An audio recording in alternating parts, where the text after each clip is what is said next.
एकनाथ शिंदे यांच्यासोबत सरकार स्थापन करण्यात अडथळा ठरत असल्यामुळे भाजप नेते देवेंद्र फडणवीस यांनी माझा गेम करण्याचा कट रचला होता, असा खळबळजनक आरोप शिवसेनेच्या ठाकरे गटाचे आमदार नितीन देशमुख यांनी केला आहे. सत्ताधारी शिंदे गटाच्या एका आमदारानेच आपल्याला ही माहिती दिल्याची पुष्टीही त्यांनी या प्रकरणी जोडली आहे. त्यांच्या या आरोपामुळे राज्याच्या राजकीय वर्तुळात एकच खळबळ माजली आहे.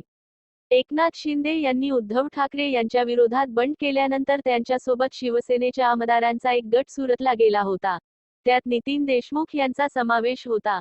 त्यानंतर सुरतमध्ये त्यांची प्रकृती बिघडल्याची बातमी आली होती. छातीत वेदना होत असल्यामुळे त्यांना रुग्णालयात दाखल करण्यात आल्याचे सांगण्यात आले होते. त्यानंतर त्यांच्या पत्नीने ते बेपत्ता झाल्याची तक्रार पोलिसांत नोंदवली होती. काही दिवसांनी नितीन देशमुख महाराष्ट्रात परतले. त्यानंतर त्यांनी एकनाथ शिंदे व भाजपवर गंभीर आरोप केले होते. मी उद्धव ठाकरे यांची साथ सोडण्यास तयार नव्हतो. त्यामुळे सुरतमध्येच माझा घात करण्याचा भाजपचा डाव होता. रुग्णालयात मला डॉक्टरांच्या मदतीने ठार मारण्याचा प्रयत्न झाला. मला चुकीचे इंजेक्शन देण्यात आले. माझ्या मागे पोलीस लावण्यात आले, असे ते म्हणाले होते.